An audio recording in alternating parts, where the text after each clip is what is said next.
And we're on. This is the Great Classic Movie Debate, sister channel of the Great Classic Rock Debate. I'm Kenny. I'm Paul.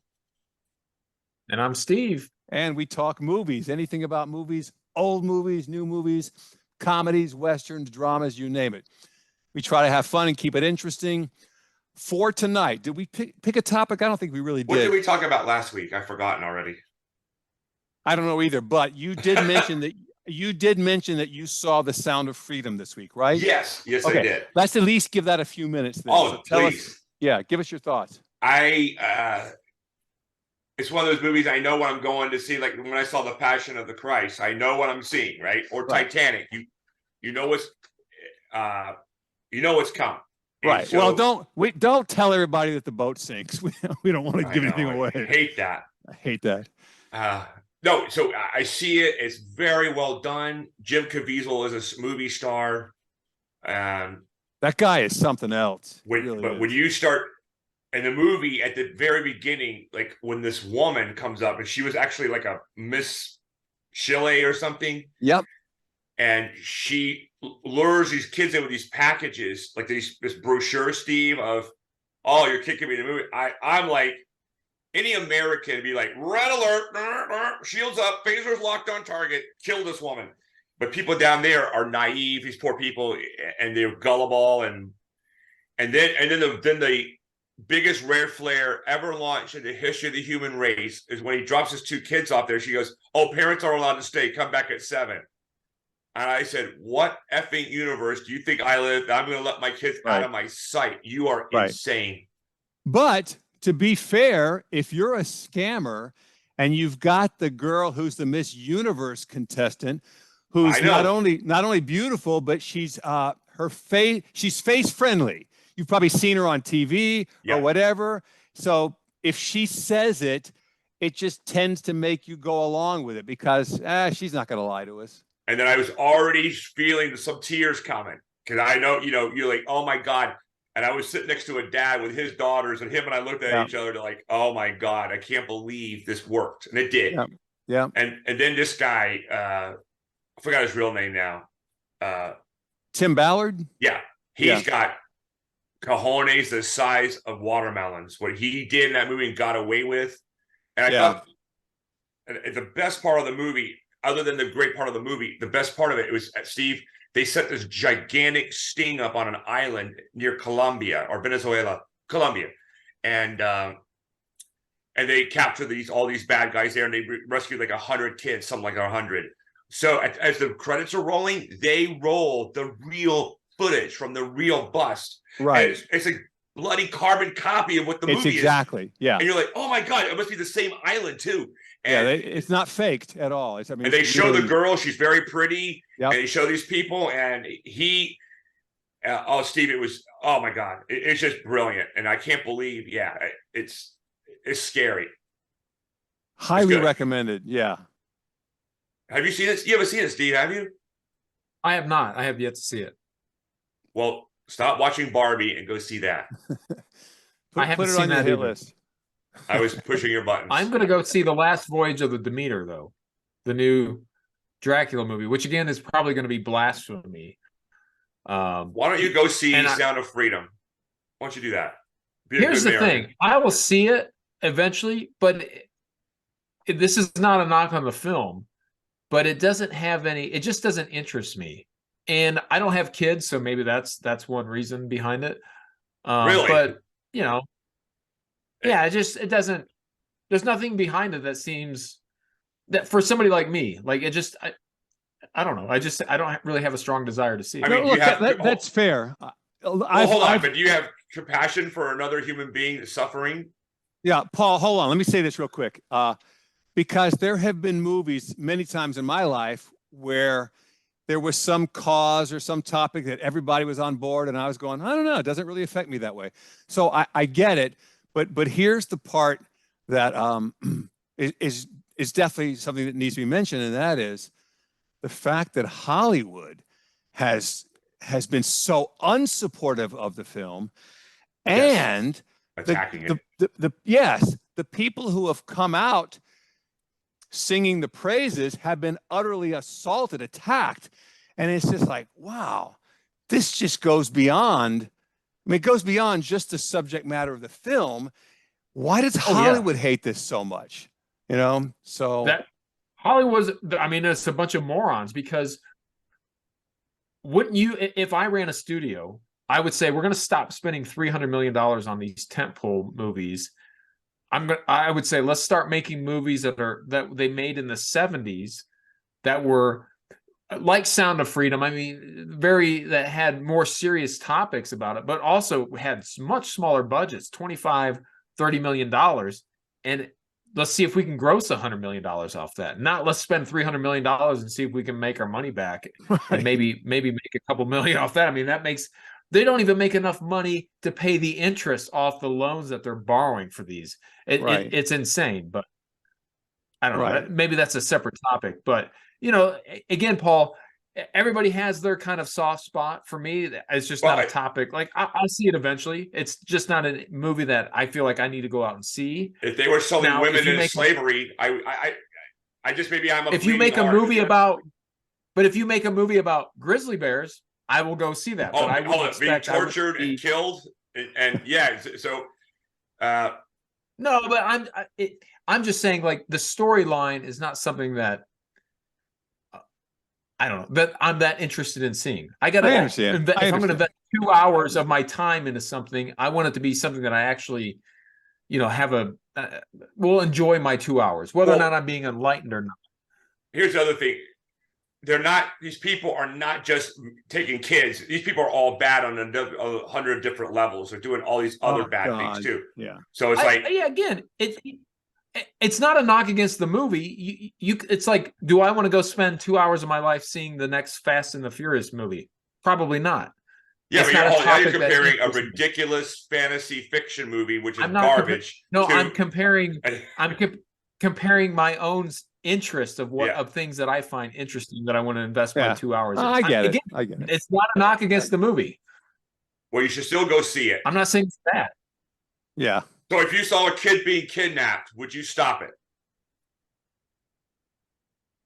In real life? In real life. Of course. Okay, just want to make sure. But I'm not going to go watch a movie. But I probably will be standing in line to watch a movie about it. Anyway, at some point in time, if you saw Terminator trying to attack Sarah Connor, would you step in? Yes, and be killed quickly. No, now. So okay. Now, Steve does have one point that. I have many points. No, I mean on this topic that. At the end of the movie, Jim Caviezel jumps onto the screen and says, "Look, buy tickets for other people. We want this thing to grow." And he goes, I am sure that Jim Caviezel made $100,000 or whatever it was to be in it. I don't think he cares about the money. I could be completely wrong. Yeah, and he's a good guy. Again, my comments are not a knock against the movie. Like, I had a hard time seeing Oppenheimer, which I thought was a fantastic movie, and it didn't feel like 3 hours to me. Very interested in the subject matter, but it is just one of those things where I had a very hard time trying to find 3 hours out of the weekend to carve out to go see a movie.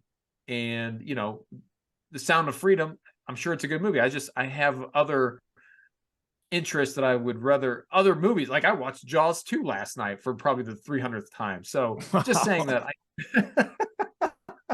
and that's because I have it at home. So in order to get me to go to the movie theater and deal with the nonsense that you got to deal with at the movie theater, it's got to be a topic that I'm really excited about. That's all I'm saying. I just can't. Yeah, it's not. If I'd never had kids, I would be just as hard to have a fight for this movie if I didn't have it. Steve's a little more distant from the topic than you and I, with children and especially grandchildren who are at that age. Man, let me tell you, it scares me. And it was apparent. Like one day, my daughter at a jazz festival in Beverly Hills, full of people, just took off, and I couldn't catch her. And then I was almost starting to cry. What was she wearing? What was her haircut? I'm trying to get ready to recital for the police. Here's what I'm going to tell the cops. And fortunately, I overshot her, and I realized she's in the restroom. So I found her in the restroom. but I was shaking, and then these people came in the restroom. These two guys tried to accost me, and they almost got killed. And I kind of like, wait, one more step, and did you go to the bathroom? No, because I was so charged up from finding my daughter, I was irrational. I was ready to kill, and they were in my way. So anyway, so Kenny knows that pain now. Yeah. And you know, it's just people all over the world being taken advantage of, and you know, and Kenny's right. No one cares in Hollywood. Why don't they care? Just think about it. With the profit that this movie has made, somebody could have made a fortune by saying, "Yeah, we'll do it." But instead, everybody distanced themselves from it, and not just distance, but then talked it down and criticized it. So yeah, I don't know. You would think somebody at Paramount would be or Disney would be saying, "Hey, they might be onto something here." But instead, they're like, "No, let's just keep making the same garbage that nobody wants to see and just throw money away." I mean, think about Mel Gibson. Go ahead, Steve. So I was gonna say your point is very valid that the studios are owned by they're part of conglomeration. So this is like 1% of the overall. That's correct, Steve. Of some of these larger corporations. That's right. Yeah. So maybe they should go back to the days of maybe the studios should just be run by bean counters at this point. They can't be. None of them could possibly survive. I disagree, because they're probably not going to survive being run by the No. I'm just saying, with the model they're doing now, they cannot survive. Period. Exactly. If I ran a studio, I'd say our budgets are $25-50 million. We're focusing on stories that people can actually relate to, not these stupid cartoons that half the movie or more is CGI. I would say let's look at the movies that were made in the 70s that were serious movies, like The Sound of Freedom. Again, I think it's probably a good movie. Again, it is a good movie. Yeah. I would get behind it and greenlight that movie if I was at the studio. That doesn't mean to say I'm going to be the first one to stand in line to see it. I mean, if it was my movie, I would. But point being that they, look at The Godfather. They don't make movies. That movie would never be made today. Correct. Not never. Never. Yeah. It's part of it is we I don't know if we'll go off on this tangent right now, is that, like, Kenny, I don't know, when Steve and I were in film school together, we watched a bunch of old movies, and if we weren't in a class, these movies I would have probably hung myself, because some of them move so slowly, and you're like, oh my God. And then you start to see the mise-en-scene, what Steve's talking about, The Godfather. It can't be today. That's why a lot of people hated the Batman, because it takes its bloody time to get where it's going, and it gets there. But like my 10-year-old daughter now is like, this movie's boring, or whatever movie. She didn't see that movie, but she's like, if they're not explosions and killing and action, the first 8 minutes she's turned off. Right. And it's like their brains are programmed because of the internet and the TV shows they watch, these stupid, ridiculous cartoons. But the thing about Mel Gibson, did he clear like $400 million on The Passion of the Christ? Yep. You figure they'd be kicking his door down. Right.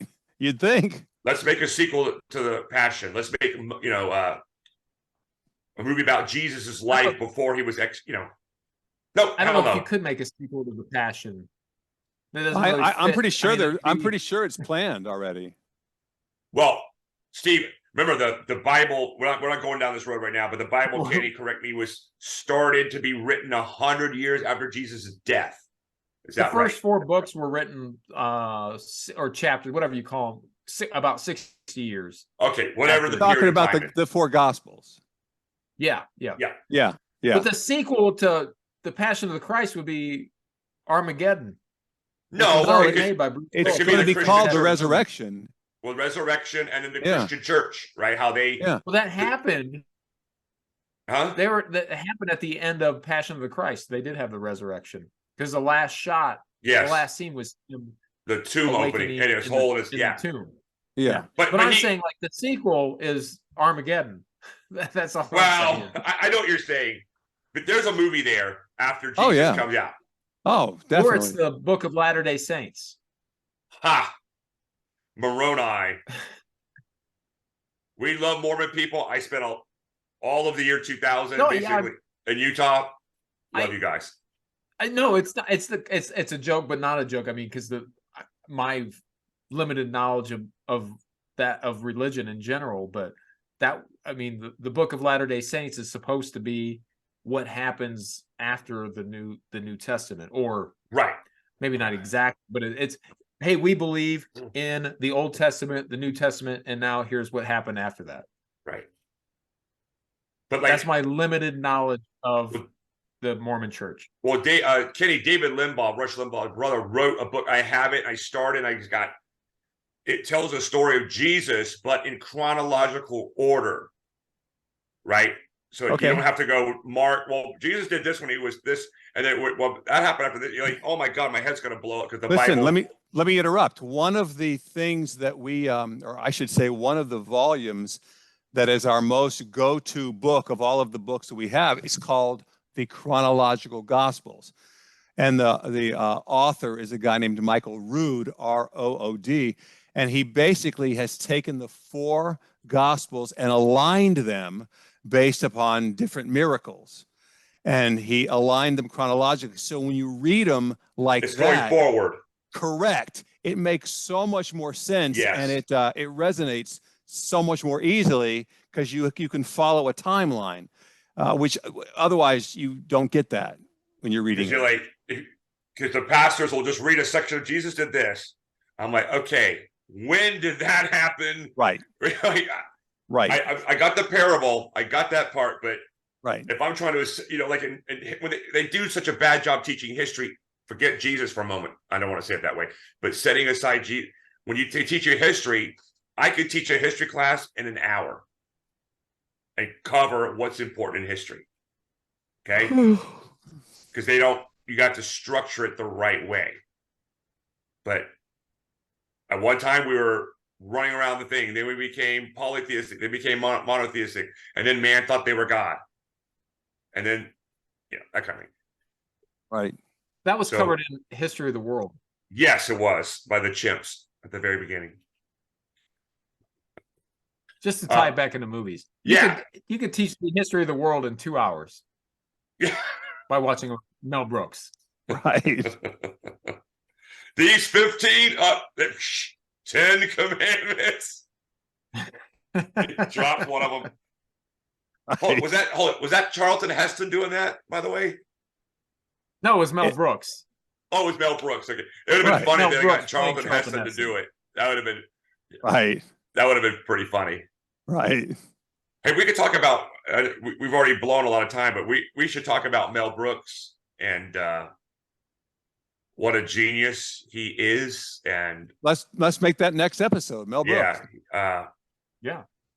There's a lot of material there. Yeah. Oh, it's infinite amount of material. Yeah. And what else could we talk about? Okay, so we got that the movie.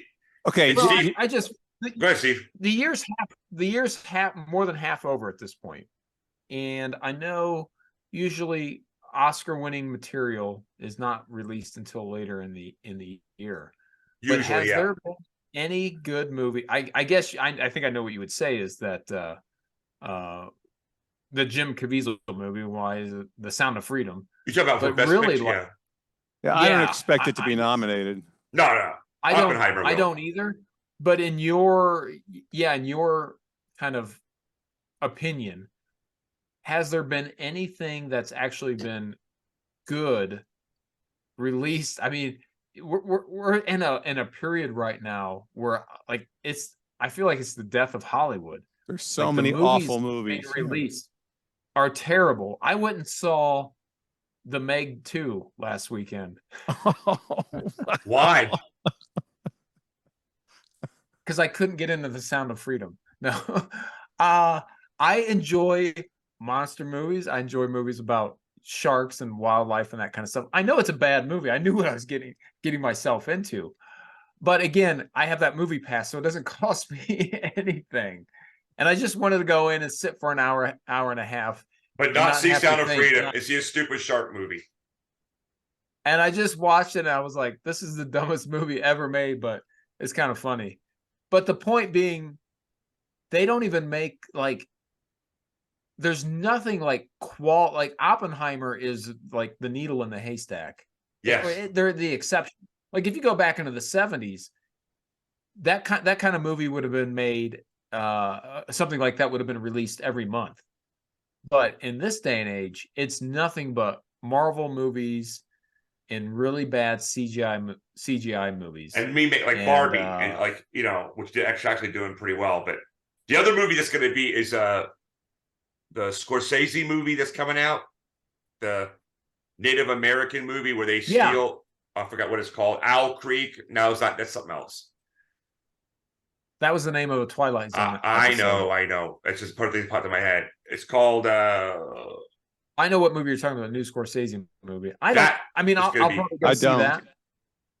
Yeah, I'll see it just because it's Scorsese. And the other movie, to get out of the way of, is Napoleon. Oh my God, it's Ridley Scott. It looks so incredible. It'll be good. And who's playing Napoleon in that? Joaquin Phoenix. He's pretty. It looks good. That's right. Dude, it is badass. Yeah, by the way, guys, on an unrelated side note, this past weekend we watched both The Prestige and The Illusionist. Those are two fantastic movies. Well, The Prestige is Christopher Nolan, so there you go. Correct. Yeah. But interesting that they were released right about the same time, very similar era, common very similar Hollywood subject garbage. matter. Yeah. However, and both were good. Both were real good. So just like they released two. I always get the two movies confused. Right. Yeah. I always forget what they're. I've seen both of them, but I always forget which one is about which subject. Right. So, well, I just know that in The Prestige, Edison kills Tesla, murders Tesla. But I don't remember which one did Christopher Nolan do. Prestige. The Prestige. Yeah. Okay. Because it has all the Australia and Michael Caine and Hugh Jackman and the other guy. The guy who blew up. Oh God. The guy who played American Psycho. Christian Bale. Yeah, Christian Bale. He's the other guy in the movie. Yeah. Right. He didn't blow up. He's still alive. But you're right, Paul. Hollywood does have this notorious penchant for releasing kind of very same movie. Same Deep Impact and Armageddon the same year. That's what I was gonna say. Yeah. They had two Christopher Columbus. Yep. One was done by Ridley Scott. And one year they had two Steve Prefontaine. Do you know who that is? I do. Yeah. I'm like, no. He was a long distance runner guy. This is back in the late 70s. Yeah. So it was like, they had not much imagination. Oh yeah. Do you remember that Hollywood has two clowns movies in the same year? They had the Bobcat Goldthwait, and then they had. I'm just making that up. Shakes the Clown. Yeah, that movie is awesome. It is. It's the Citizen Kane of clown movies. Yeah, I mean, for $5,000, I defy you to shoot a better movie. It is. No, I agree. The opening shot, he's in the restroom under the toilet, and the kid is urinating into the toilet. And he wakes up into the stream of urine and right in his face. I'm like, oh, I love this movie already. I've already sucked in. 20 seconds in, it's got me. I'm like, wow. I remember in our I don't know if I want to say his name, but in our film class with Jerry. You know who I'm talking about. Yeah. He was writing the names of the movies nominated for Best Picture that year, and it was Shakespeare in Love was one of them. And he got distracted. That was the last movie that he was writing the name up on the board, and he just wrote Shakes. And we were all laughing that it was supposed to be Shakes the Clown, nominated for Best Picture. Wow. That's so funny. Have you ever seen that movie, Kenny? No. It's so bad, but it's actually good. Because Bobcat Goldthwait, he carries the movie. It's good. I think it's good. I like it. And he's a funny, I've seen his stand-up live. He came to UCF one year. He's funny. Yeah, he's a pretty good stand-up guy. And that whole stuttering thing, that's all an act. Yeah, of course. Okay. Like he says, what is he? One routine, he goes, yeah, I lost my girlfriend, and actually I didn't lose her. I know where she is. But when I go over there, there's another guy on top of her.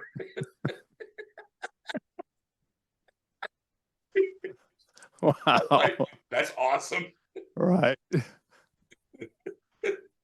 Well, I So probably won't be Bobcat seeing Goldthwait, it. Go ahead.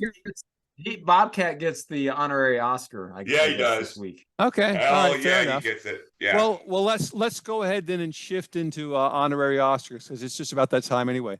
So, Steve and I have the same one. You go. Oh, okay. Well, wow, I don't have one at the top of my head. Usually I pluck somebody out of one of the movies that we've talked about tonight. I'll fill one in for you while you're thinking. Go ahead. Go ahead. At the beginning of the movie, when he's in his house, he's sleeping with this woman who's got the kid, and the woman is Florence Henderson, and she's got to be like almost 60. She's got makeup like a really bad makeup, and you see her playing this bimbo, trashy woman. And it's so bizarre because the Brady Bunch, you see this woman, and she does a really good job of like. You're like, oh my God, that's Florence Henderson. And then you're just shocked. Thought it was good. Well, yeah. Mine is, since I saw the Meg 2, it's Jason Statham playing Jason Statham. Right. Right. Well, I didn't see Meg 2, but I did see the first one. Now, let me rephrase. I saw about 15 or 20 minutes of the first one. It was torture. It was just so awful.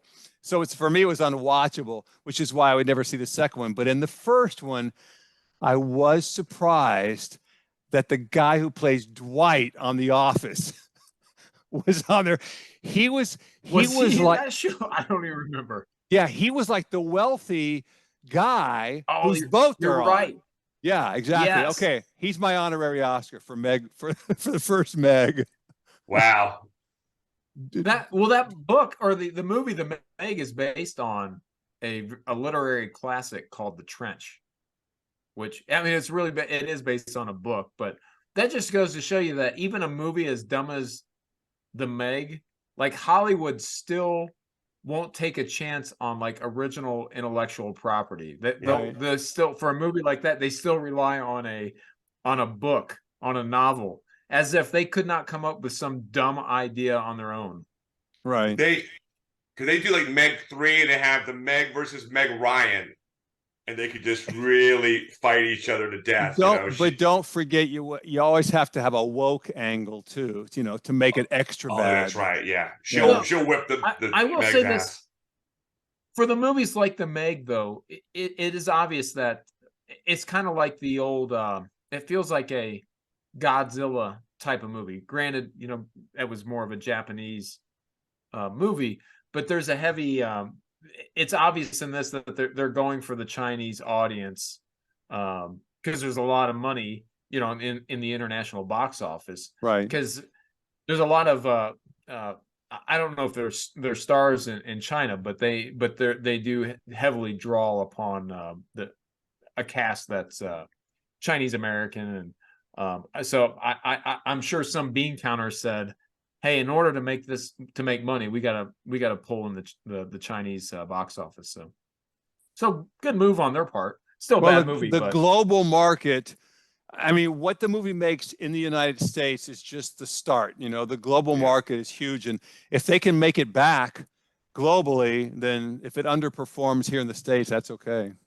Yeah. Paul probably knows this better than any one of us as far as the percentage of the American. What is the percentage of the box office that is American that the studios try to hit? I don't know. Probably 25 to 35%. I would say. I guess, but if the movie is financed within Hollywood, then things get weird. But if it's financed outside of Hollywood, how that's done is you pre-sale the foreign sales rights.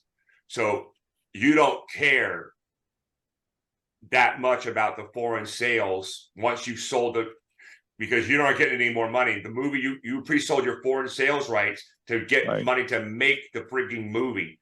So the only money, the excess you're going to take home is splitting the American theaters with the theaters themselves. So it's and that could be do the box offices, like the theaters, do they generally get 55% usually at 50-50?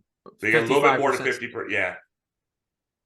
And I mean, that seems, movie business is dying, but it seems like there's less risk on the movie theater side. There's zero risk. I mean, other than the fact that they, as you know, this is what you do for a living. You just carry the cost of the theater. Everything else is variable, right? How many people you employ, how much food costs, right? That's all variable. But this all goes back to 1946.